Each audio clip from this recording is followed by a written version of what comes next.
Whether you're a seasoned pro, a weekend warrior, or just beginning on your mountain bike adventures, I've compiled 10 things from my own personal experience that you will all experience at one point in your mountain biking career. Let's just get straight into number one. Return to the Mac. Get up what it is, what it does, what it is, what it isn't. Looking for a better way to get up out of bed instead of getting on the internet and checking a new hit me get. Number one is the front wheel washout. It's when you're going around a berm a little bit too quick for your own good. Your front wheel sort of slips on the loose dirt or even just goes over the top of the berm. You wash out and then you basically crash really, really bad and painfully. Some of the common injuries from that's like a nice scraped up elbow, potentially your knees. You can also hit your face on the top of the berm, which isn't really that fun thinking about it. But luckily enough for all you guys, it's probably one of the cooler looking crashes if you're going at the right speed. You know, bombing into them berms, you got the first one right, the second one right, it's the third one, you're going way too quick, but you're just too excited to be sessioning. Big washout, huge die, all your friends are cheering, and it's just the best thing in the world. There's nothing quite like a front wheel washout on your favourite berm at the local trails. Let's get on to number two. Well, that's not a very good start to the day, is it? So number two is when you come across a horribly technical trail and you have to walk down. What? Why are you wearing a different t-shirt? What do you mean? Well, you're wearing a different colour t-shirt, aren't you? It's continuity error. Oh, right, yeah. Yeah, well, why though? Well, sometimes I accidentally delete half my footage and have to go and film it again. Anyway, you're not even wearing a t-shirt. Yeah, but I'm not in your video, so...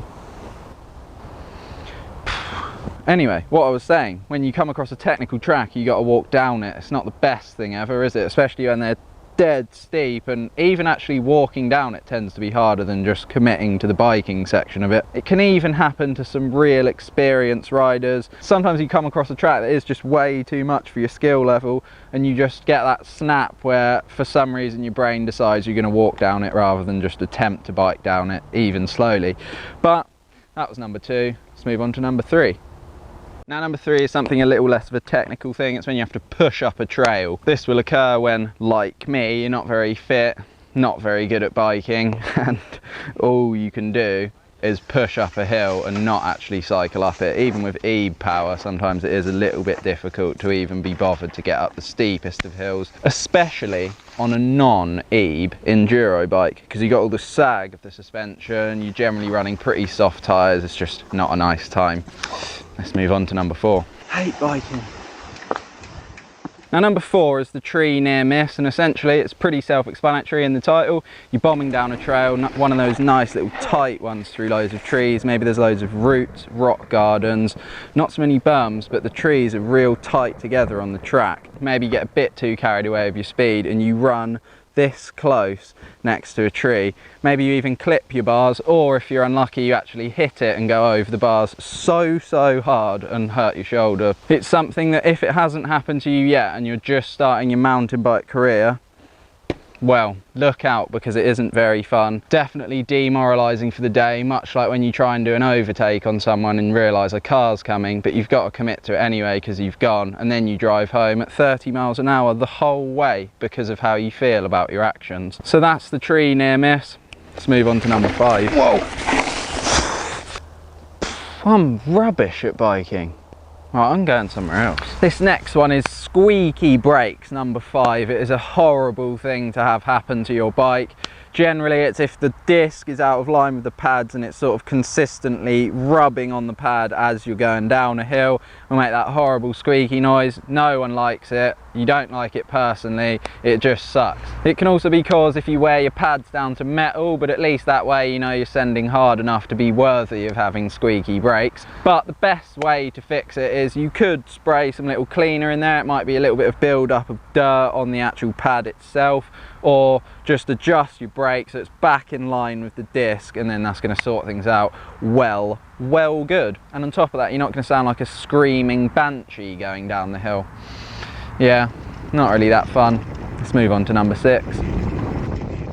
Moving on to the next one now, and that is skipping gears. And what I mean by that is when your derailleur is bent or your hanger's bent, you're trying to pedal through the gears, whether you're upshifting or downshifting, you either get stuck in that one annoying gear that just keeps going round on the same cog and won't go into the other one, or just your whole setup is completely wrong. You keep grinding through those gears, ruining everything, potentially putting extra stress on your chain, which is going to eventually make it snap, and just a whole manner of things that nobody likes. Pretty much what it is caused by is you've probably gone down a trail, whacked your derailleur on a rock or a root or something like that, and it has bent it a little bit, or the hanger that has just put your derailleur perpetually out of line with the actual cassette itself, and it is quite hard to adjust for this when your sort of physical parts are actually bent, because they're not obviously not meant to be like that. But if you haven't experienced this yet, good luck when you do, because it's really infuriatingly annoying, and I actually can't think of anything worse other than maybe punctures, but that might be for later on. Let's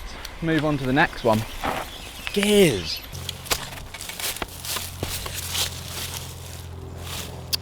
So bent. Well, that would be why, wouldn't it? This next crappy issue I'm pretty sure has happened to everyone, whether you're even a mountain biker or not, and that is the puncture. Lots of different ways you can get them: riding over broken glass, thorns, sharp thing goes in there, punctures the tube, and then you lose all your pressure. You've got to either walk the bike home miles or bike it on that flat tube and hope that you don't destroy your rim and tyre. The other common way in mountain biking that you get a puncture is from getting the pinch flat. That's if you're landing on a rock, or say you case a jump a little bit too hard and you don't have enough pressure in your tyre. The tube pinches against the rim, puts a little hole in it, usually on 2 different sides. Some people call it a snake bite because of that, and then once again lose all your pressure and you're done for. There's only really 2 ways you can stop these sorts of punctures. Either one, pump your tyres up a little bit harder than 20 psi, or go tubeless. Can be a bit of faff and you can get quite messy, but it might save you some time and struggle with these little like pinhole punctures that you can get that would eventually cause a full-on puncture in a tube bike. You might be able to get away with it with tubeless. The only issue with that is if you cut your berm too hard, which I'm sure most of you will be because you're all senders on this channel, you might lose a bit of air and pressure via that. And also, if you're someone that goes on bike rides and makes an attempt to bike over as many sharp things, namely thorns, as possible, then you're probably just done in for, really. I do love biking, but all these issues just... oh no. Cool. Why?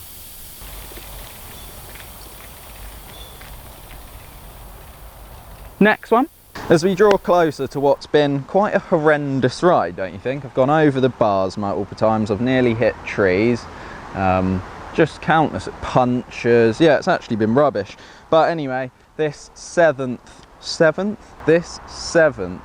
thing that will happen to you is the fork bottom out. You can also bottom out your rear shock quite easily. It doesn't really seem to tend to happen on these springy shocks, although if you're running one way too soft, then yeah, actually, so what I just said then has no value to anything whatsoever. The reason this happens is because you obviously just don't have enough air in your forks, front or back. But when you're going down a trail, you actually do want to set up your forks in a way in which you will bottom out your forks on the biggest points in that trail. That seems to be something that the pro riders say, as far as I've heard, so don't know, take their word for it. I'm going to demonstrate to you now what it looks like on this hopper ramp over here. I also have to let all the air out of my shock to do that, which is going to be fun. Hopefully it doesn't break, but at the end of the day, who cares?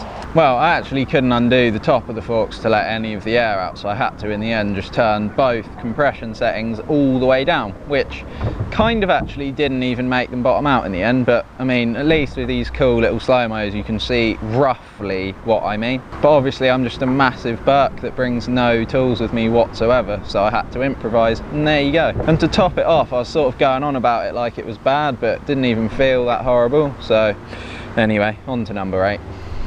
Why am I laying on the floor with just my wheel under my head? You might be asking yourselves at this present moment in time.